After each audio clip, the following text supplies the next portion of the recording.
Donald Trump pretty much ran his 2024 campaign promising revenge and retribution, and now it is looking like one of his prominent appointments is starting to get that ball rolling.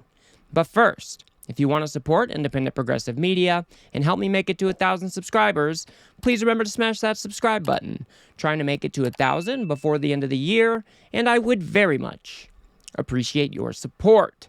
Now, I've already done another piece on Kash Patel, and in that piece we discussed how he bases his worldview off of all of these MAGA conspiracies that Donald Trump has been pushing for years and years and years. And we discussed why that is so dangerous, because at the head of the FBI, Kash Patel will be able to act as Donald Trump's personal bulldog. And since he has announced the nomination of Kash Patel, we have discovered that he already has an enemies list that he added as an appendix to his Government Gangsters book. I mean, this is really wild times we are living in. Let's go ahead and take a look at what this list is, and then we will dive even further into a recent threat that he just made against one of his own colleagues.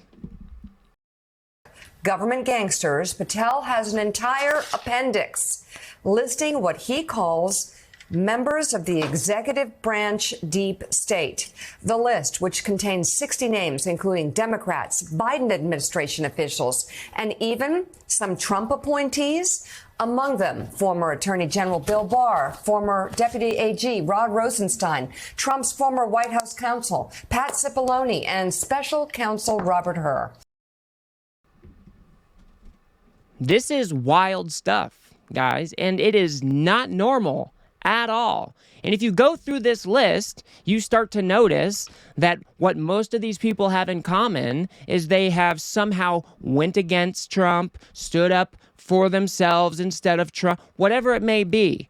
They are seen as enemies to Donald Trump.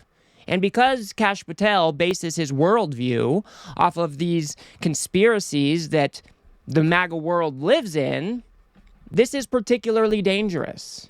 And we do not want an FBI, the head of the FBI, acting as Trump's personal bulldog.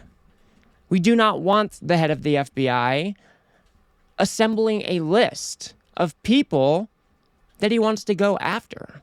That is just insane. But he recently took things to a whole new level by actually issuing a legal threat to one of his former colleagues because he didn't like what she had to say about him on MSNBC. Let's go ahead and take a look at what Olivia Troye said, and then we'll discuss. Kash Patel is a delusional liar. Let me just be very clear about that. And he would lie about intelligence. He would lie about making things up on operations. I think Mark Esper has talked about that as well, where he put the lives of Navy SEALs at risk in an operation when it came to Nigeria. These are things that actually were happening in real time when he was in the role of CT coordinator in the White House. And I know this because at some point I realized that I needed to double check Kash's work to make sure that I wasn't misinforming Mike Pence by relying on his word. So I had to go around him. So while discussing why Kash Patel is definitely not fit to become the next director of the FBI, Olivia Troye expounded on some experiences that she has already had with Kash Patel. But Patel did not like that one bit and decided that he would use a legal firm to threaten Olivia Troye and said that she needs to retract her statements or else she will face legal action. Let's go ahead and read Olivia Troye's tweet here, or from Blue Sky. Today, Kash Patel sent a letter to my counsel threatening to sue and demand I retract my MSNBC comments on his unfitness to serve as FBI director. This follows his threats against media and political opponents, showing how he might act if confirmed. I stand by my statements. Now, she is exactly right here. Donald Trump is not the only one who has been threatening to go after his political opponents. Kash Patel, as we already established, already has a list of people that he dreams about going after. And if he is appointed to the FBI director position, he's going to be in a position of power where he is able to do that. And if we go on and read the actual legal threat that Olivia Troye got, it says, "This law firm represents Kash Patel. Litigation will be filed against you if you fail to publicly retract defamatory statements you made about Mr. Patel on MSNBC on December 2nd. Be further advised that you should identify and preserve all hard copy and electronically stored documents, information, and data that relate in any way to Mr. Patel and to your statements about him on MSNBC. On December 2nd, you appeared as a live guest on MSNBC and made several false and defamatory statements about Mr. Patel. These comments include that Mr. Patel would lie about intelligence and would lie about making things up on operations, to the point where Mr. Patel put the lives of Navy SEALs at risk when it came to Nigeria. And that Mr. Patel was even misinforming Vice President Pence. I thought this was the party of free speech. Aren't these the same people who scream free speech every time they have something vulgar to say? This is not what free speech looks like. Olivia Troye has every right to go on MSNBC and to speak how she wishes about Kash Patel. And we'll look at the actual claims that Olivia Troye made here in a few, but what she said appears to be true. So to try to claim that that is just defamatory in any way is just an abuse of our system. But this is what we have come to expect from the MAGA crowd. They want free speech for them, but not for us. And that's just not how free speech works.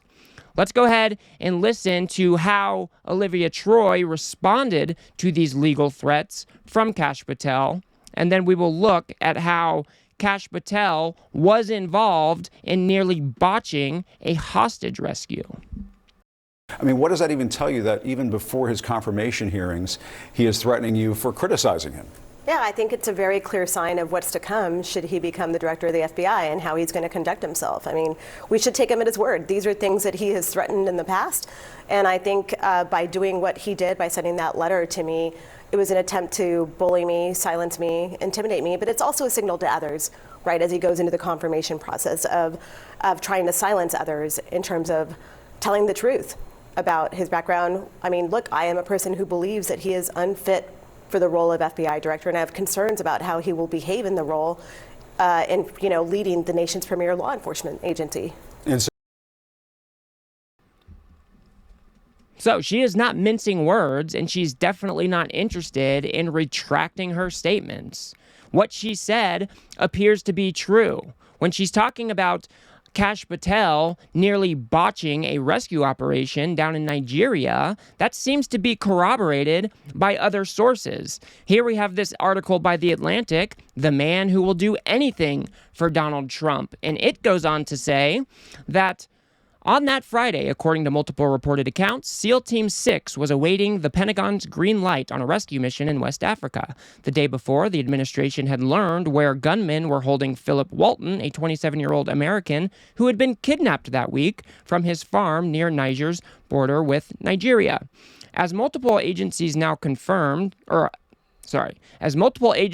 coordinated on final details for the evening operation, the State Department worked to resolve the last outstanding task, securing airspace permission from Nigerian officials. Around noon, Patel called the Pentagon with an update.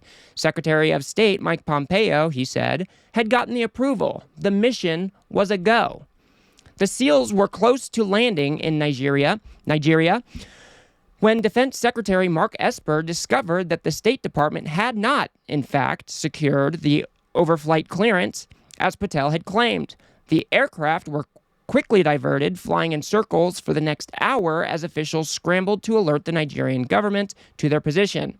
With the operation window narrowing, Esper and Pompeo called the Situation Room to put the decision to the president. Either they abort the mission and risk the hostage being killed, or they proceed into foreign airspace and risk their soldiers being shot down. But then, suddenly, the Deputy Secretary of State was on the line. Esper later wrote in his memoir, "They had been cleared." So Mark Esper wrote about this account in his book, and what seems to what seems to have happened is that Kash Patel lied that they had clearance from the Nigerian government to go do this rescue operation. And at the very last minute, they had to scramble to get out of that airspace because it was putting people's lives in danger. So this is what Olivia Troye was talking about when she had that interview on MSNBC. So for Kash Patel to issue these legal threats against her probably would not hold up in a court of law. They are meant to bully Olivia Troye, and this is what the MAGA movement wants to do. They want people to be scared, they want people to back down, and they do not want people to push back. So Olivia Troye, somebody who used to work in the first Trump administration, is their worst nightmare.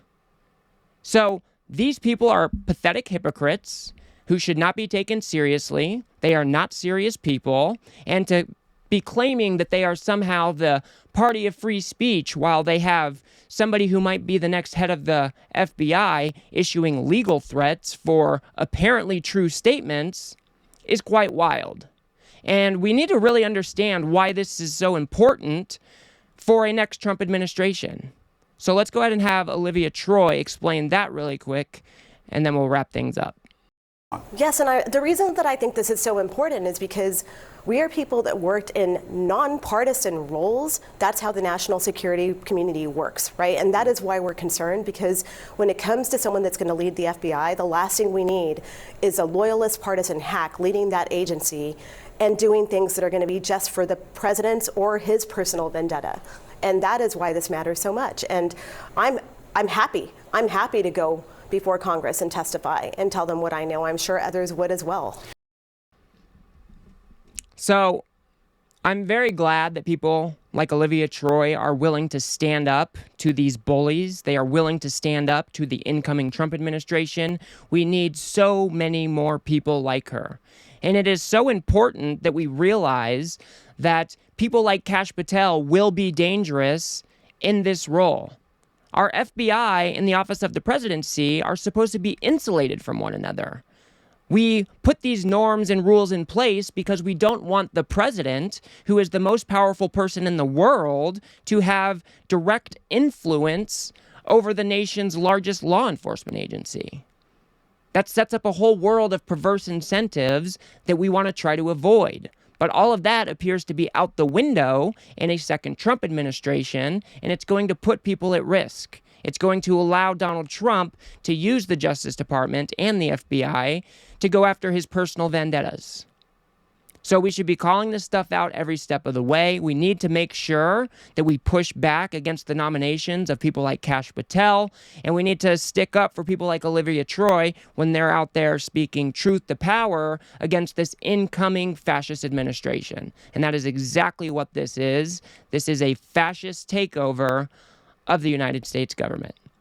But I'll leave it there for now.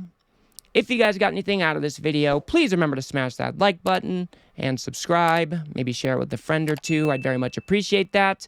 Like I said, I am trying to make it to 1,000 subscribers before the end of the year, and I would very much appreciate your support.